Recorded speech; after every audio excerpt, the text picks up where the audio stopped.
they can do these ICARs on their own. They can go to the CDC website, pull down the module that they're interested in, and utilize them. It's not like something I invented, or any other department. It's on the CDC website for all facilities to use. And it gives you the rationale. I mean, I studied those requirements and those rationales. So yeah, anybody can use those.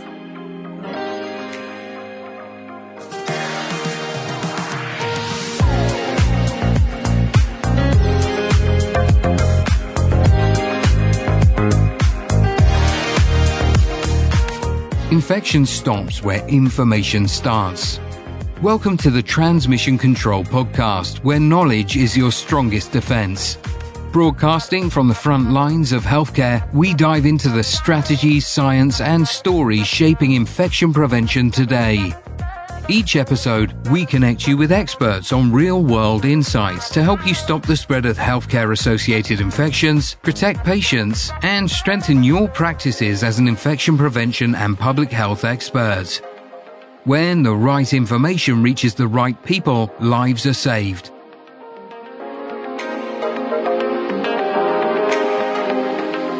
Hello and welcome to the Transmission Control Podcast, where today we're talking all about infection control assessment and response, the dreaded ICAR. Now, if that term gives you some tightness in your gut or makes you start to perspire and worry about the state of your facility, we're going to go through and destigmatize that with some expertise by Sherry Fast on how proactive ICARs can help you get to a place of safety and compliance. We'll be right back after a brief word from our sponsors.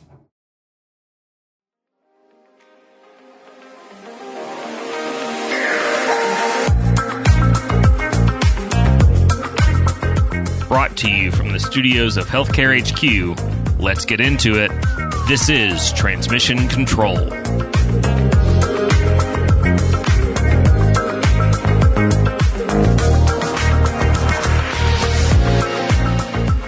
Hello and welcome to the Transmission Control Podcast. My name is Garrett Hollenbeek, Editor-in-Chief, and I'm joined today by Jill Holdsworth, our co-host for the podcast. How are you doing, Jill? Great. How are you, Garrett? I'm good. And this one's kind of a fun day for recording. I know this doesn't go out the same day it records, but we got to record another episode today. So it's like I've seen you at least a quarter of my day, which is great. So lucky for me. Yeah. So today we're going to be talking with Sherry Fast about proactive ICARs. And if just those four letters ICAR give you kind of a tight spot in your gut, we're going to try to help remediate that and change some of the stigma around partnering with our public health friends and making sure that we're being proactive, not reactive in the acute care setting. So, Sherry, welcome. For anybody that doesn't know you, tell us a little bit about yourself and your career in IP. Okay, so I work for the South Dakota Department of Health. I got into infection control about 10 years ago or so. Most of my experience has been in critical access hospitals. That's where I'm from, rural South Dakota. And, you wear a variety of hats. And so started in risk management. I'm a nurse for many years. I'm old, but so I've seen a lot of changes over, the last 30 years in healthcare. And these ICARs, I just hope that by the end of the podcast, I hope that you feel comfortable reaching out to your Department of Health and getting one scheduled for your facility if you haven't had one. I kind of got into infection control by doing wound care. I worked for a surgeon and we had some complicated wounds with some bad infections. And that's kind of how it all started. I really got into Pseudomonas and why this wound had it, even despite everything we were doing. And that's kind of what triggered my interest. And so, yeah. So can you talk to us a little bit more about what you just said? You want us to feel comfortable reaching out and scheduling an ICAR. I immediately felt like, oh my gosh, they want us to reach out to the health department and voluntarily have them come into our facility. Is this something that people should want to happen in their facility? Absolutely. Because I'm not sure that I've ever wanted the health department to come into my facility poking around. So explain that a little bit more. Well, I will. So all the states have, through funding, they have opportunities to do an infection control risk assessment. Now, if you are looking proactively to do one, just you want to get a handle on what's going on in your facility, where you can improve, we can do proactive ones. Those might be harder to schedule right now with the funding as it is. But then we also have outbreak ones. So if you are experiencing an outbreak in your facility and you need to really try to hone it down, like what is happening, what's going on here, how can I prevent these infections from occurring, we can absolutely do that. All states have the ability to come out and do an ICAR for you. The other thing I want to stress is that these are usually come through the HAI departments at the Department of Health. They're not through your regulatory licensure and certification. So everything that we do, and I'm sure most of the other states as well, it's confidential. It's a free assessment. We are just here to help you improve your practices. So I was thinking, as you're saying that, so is this like how there's Joint Commission, the surveyors, and then Joint Commission resources, the people who come and do the mock surveys and help you out, but they have that kind of firewall, and are people like you not allowed to tell that other group of the health department what you found? We don't do that, just because that is, the facility can share if they want, but we do not. Okay. Sometimes if I have a question about something I'm stumped about, I might reach out to them and ask them a question, but they never know what facility I'm referring to or anything like that. Wow, this is so interesting. I never knew this. Yeah, and then on the other hand, we do have some instances where, in our state anyway, we will have licensure and cert reach out to us and say, hey, this facility really needs some infection control help. Okay. They need some assistance. You know, we're giving them an FA tag, and they could really benefit from some one-on-one education. And so we will reach out to that facility on behalf of licensure and cert if they reach out first. But we still don't tell them what we found. You know, we'll say, yep, we went. These are the areas we addressed with them. But that's as far as it goes. That's phenomenal. I'm glad you broke it down that way, because this is probably a resource that's underutilized. And I think most IPs, if they've been through an outbreak ICAR, thought, well, how could we have prevented this if we had known now if we had known then what we know now, how would we have changed our practice? So walk us through your process when you go into a facility to do one of these proactive ICARs. Okay, so we have a little bit different process than maybe some states do, just because that's we learned by trial and error. When we first went out, so CDC has 11 modules that maybe you're aware of, and if you're not, you should go to the website and look, because they're free for anybody to look at. So there's 11 different modules. And when we first started, we printed them out, all 75 pages of these ICARs, sat in a room with the IP and tried to answer these questions. And it was like, okay, this is not the best use of our time, their time. We're not gaining any information. We were all bored and lost interest. So I threw the paper away, threw the clipboard down, and we started walking through the facility, talking to staff, and that's where everything changed for us. I saw something and I thought, they need to see this is not a good practice. So I took a picture on my phone. I asked the IP if I could take a picture of it so we could show the staff. She said yes. And that's kind of where this all evolved from. So now we incorporate photos into all of our ICARs, the proactive ones. We get permission from the facility prior to going in to take photos. And what we do with those is, once we've completed our assessment, we will take about a half hour, 45 minutes. We will embed some of those pictures into our presentation so the staff can see real time what we found. And then we can talk about it and we can say, this is a great thing you're doing, or this is not so great. And we discuss why. And they can do that as a team and problem solve and brainstorm, like, how could this be better?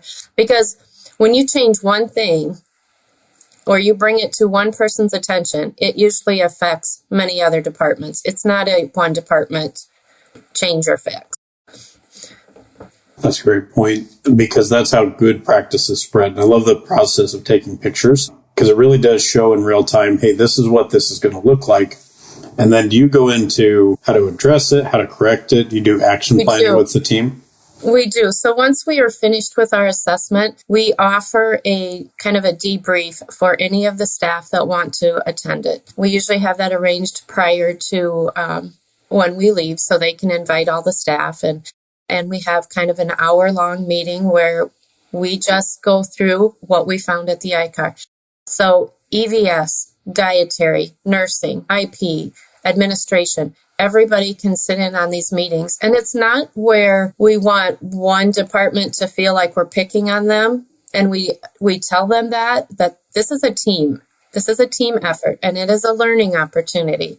And so no one should go away here feeling like I don't do my part, or my department's really needs a lot of work. We try to really get them as a team. Like, we're here to help each other. We're all busy. We all have things on our plates, and we get busy, and we're human.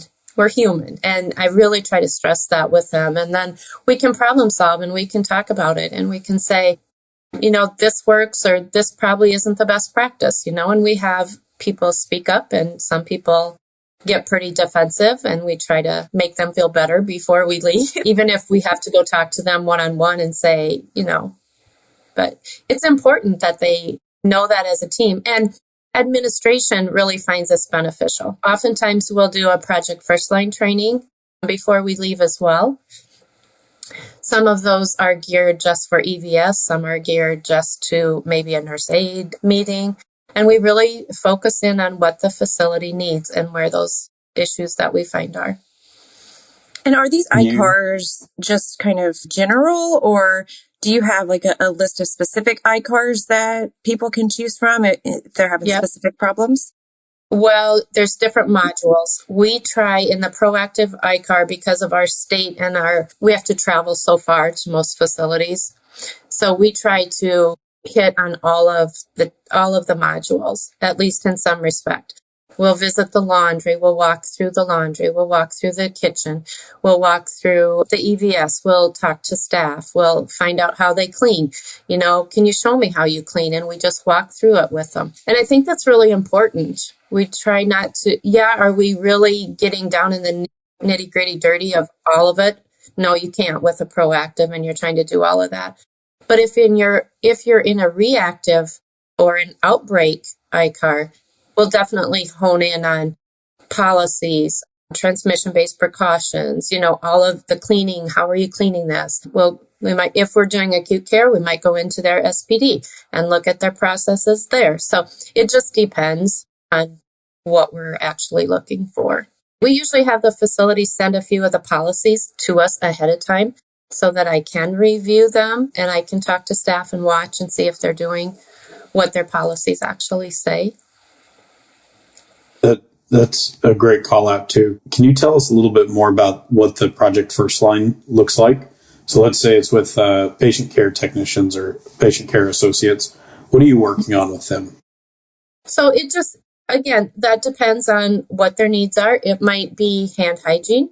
It might be knowing what signs, transmission-based precautions, standard precautions. It might be, how are you cleaning the room? Because oftentimes our technician and our aides are helping nursing. They're helping EVS staff. They're doing all of the things when we're short-staffed. And I know South Dakota is not alone in this. We have staff turnover. It's like a never-ending cycle. You just get someone trained and you have to train somebody else. And so it's a constant cycle of education. And so Project First Line, they have many online resources, but we also have a PowerPoint, a presentation that we have developed as well. So things that are pertinent to them. Maybe it's good pericare. Maybe it's how you take care of a catheter. It might be something like that. So it just depends. Do you think all health departments have people like you? Or do people like you exist maybe at the state level? Surely not every local health department has a resource like you. Probably not. Like I said, we're very small. And so I've kind of taken this as kind of my baby and has just evolved. We've done almost every nursing home in our state now has had an ICAR in the last 2 years. Wow. And we actually have contracted now with a infectious disease physician who does antibiotic stewardship. And we're doing more tele-ICARs with stewardship. And that's been wonderful. So we're going through talking about, are they using the best antibiotics? Are they trying to narrow use narrow spectrum antibiotics versus the broad? And how are they doing that? Are they doing diagnostic stewardship? And so that's been really popular too here in South Dakota. And how did you get all of the support for this? If there's somebody listening today, maybe from a health department or is interested in a role like this, how did you get your community, your area, or your health department to support a role like this and now to build an even bigger program? Yeah, most of it came through SHARP funding, through the COVID funding at the Department of Health. We have a small department, and so we did contract when Project First Line first came out and the SHARP funds first came out. We did contract with another organization to do Project First Line training and ICARs, and I was a part of that organization. And so when my role now became available, I just transitioned into that. And now as the SHARP funds are starting to go away, we have to still maintain that to some degree. It is harder to get an ICAR now just because of the funding. And I would guess by 2027, it's basically going to be outbreaks. I think we're going to be strapped pretty thin, but that's why people need to take advantage. And they can do these ICARs on their own. They can go to the CDC website, pull down the module that they're interested in, and utilize them. It's not like something I invented, or any other department. It's on the CDC website for all facilities to use. And it gives you the rationale. I mean, I studied those requirements and those rationales. So yeah, anybody can use those. It really makes you think of what a good resource this is for those areas that don't get kind of visited by IP or focused on as much. And then it also makes you think about good resource stewardship. So talking about grants, as this fades, think about the cost of doing a proactive ICAR versus the cost of an outbreak investigation, the disruption for the staff, the time taken away from the IP, just the material resources to investigate an outbreak. It does seem like this is a much more sustainable way to avoid that kind of dreaded outbreak ICAR that we think about. One of the things that we have tried to do is when we were doing our first year of ICARs, we tallied up our recommendations just for our own knowledge. And we really weren't seeking data. I was just curious because I was finding that we were seeing a lot of EVS recommendations. And so we started to tally these and put these in a spreadsheet. And in 43 facilities, I think we made almost 5,000 recommendations to EVS workers. And we didn't count them all. Like we would do, like their cleaning carts, were they clean? If they weren't, they got a check mark. We didn't do every cart in the facility. And so it was really like an informal data collection that we did. But because of that, we identified EVS really needs some help. And I don't believe that we're the only state that is occurring in. And so right now, because of that data, we are developing a state training for EVS workers. So that's still in the infancy phases, and we're talking through that, how that can work and look. But I think it will be very beneficial because our EVS workers, they don't have the training, they don't have the background, they don't have the knowledge, and they need that. They're our first line of defense. They're in and out of these rooms. They need to know the why of why what they're doing makes a difference. And I believe that they feel they're important, and they are. They're crucial. They just need the background. I think what you said about the why is important to every single person that's in the hospital.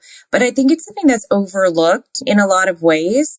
I mean, think about all of the other people that are in and out of these rooms. You've got dining services staff. Even think about sterile processing. You've got so many people that have such an important job, but are never taught the why. They're just told what to do. And they're told, do this because it's the IFU, or do this because we said so. And maybe they think, oh, they're not going to understand the why. We're just going to tell them what the standard work is. And that's not appropriate. And that's not enough. We have to tell them the why. And they really want to know why. Your audience may be different and you may teach different to different audiences, but it is so important. And when they understand the why, they will do a better job. They will take more ownership and more pride in their work because they want to do a good job. Every single person comes to work ready to do a good job. Absolutely. And when they understand that why, it is enhanced even more. Absolutely. I couldn't agree with you more. When we were doing some of these ICARs, we found, and this kind of goes to cleaning and disinfection, but it's as nursing as well. We found 607 missed hand hygiene opportunities that we counted. And it's like, okay, here's an example of one area that the ICAR proved to have some positive effects. I said, so why did you not wash your hands? And I tried to wash my hands and their hand sanitize, and there was no place to do it. And so we looked down this long hallway and this big facility that has 90 residents, and there's not one hand sanitizer dispenser down the hallways.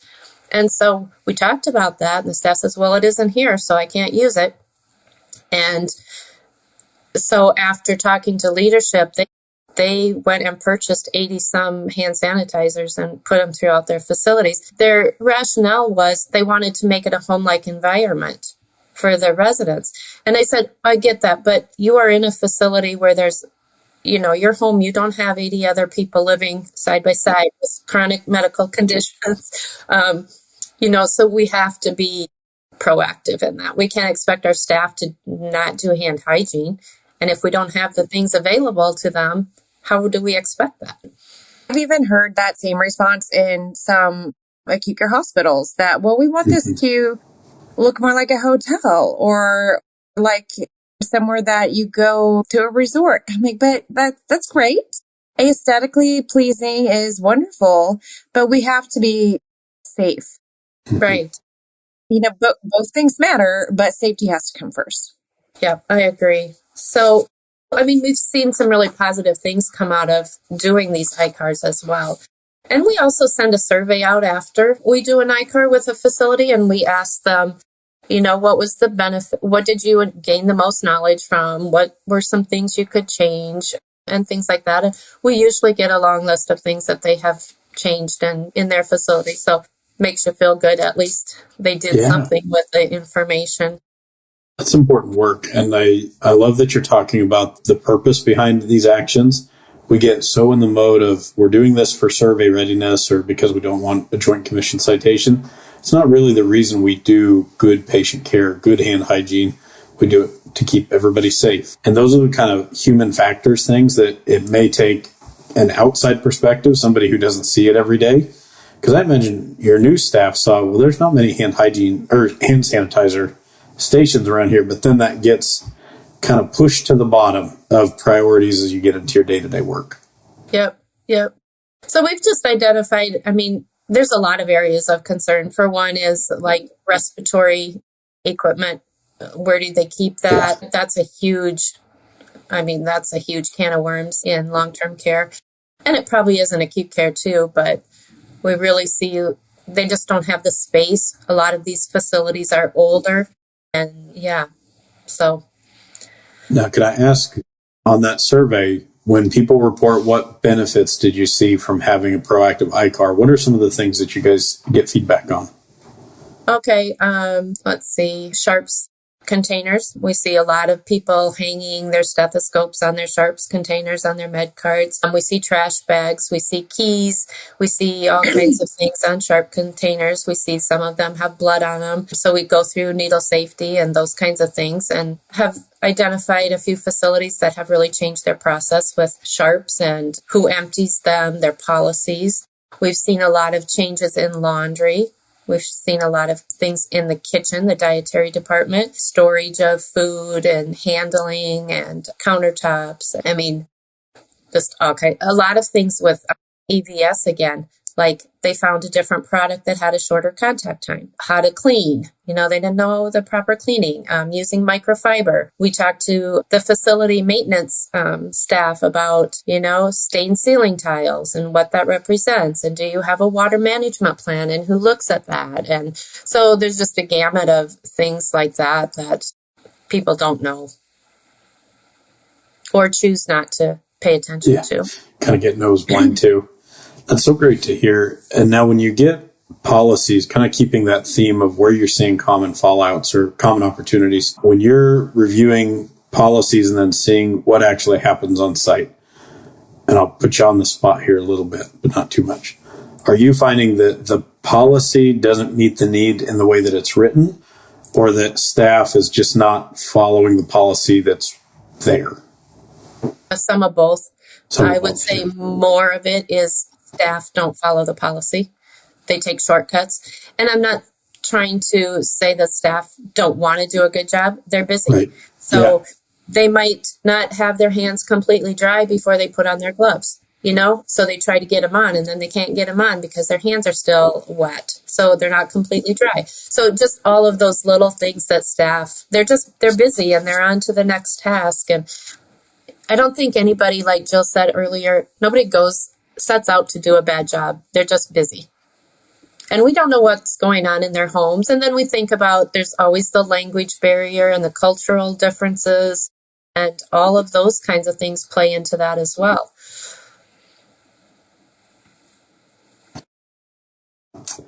Awesome. So rounding out this conversation in how a site IP can really use this proactive ICAR to their benefit, what are some words of advice you would give to them? I would say the real value of the ICAR is what you do with it after the visit. If you choose not to do anything with it, you're not going to change anything. It's not meant to penalize or to find fault. It's to help you. And the other key message is we are not regulatory. So again, this is a way of having education to prevent HAIs from even occurring.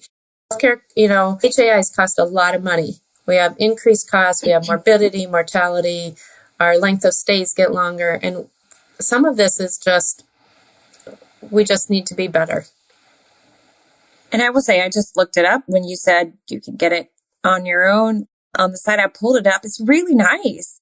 It's easy to fill out. So I would really encourage you, if you haven't, pulled these up and they're so nicely sectioned off into all the different sections. So if you haven't done that before, definitely just put it in Google, pulls it up for you. And they actually have an app now, so you can just do it right online. So you don't have to print out the 80 pages, And I always tell people I always tell people, you got to think like a pathogen. What would I want? Where would I live? Where would I hide? What do I need to survive? And so if you kind of get them thinking like that, and what can I do to prevent those things from occurring?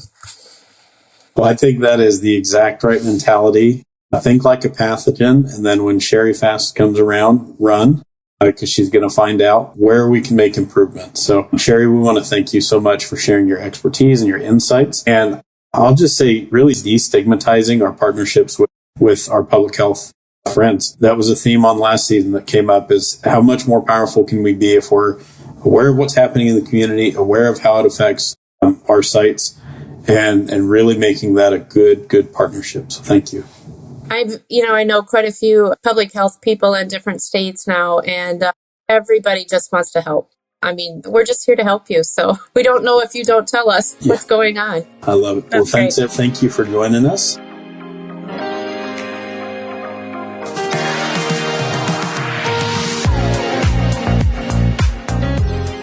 Well, what a wonderful conversation with Sherry. And I think one of the reasons I was excited about this episode coming up is it really destigmatizes one of the fear points that IP has, that public health is going to come in and get you in trouble or, make a mess of things. And this proactive ICAR approach totally takes that away. It takes the fear out of it, takes fear of partnering with public health away, and turns it into a really useful tool that would benefit, I think, any acute care, critical access, long-term care facility out there.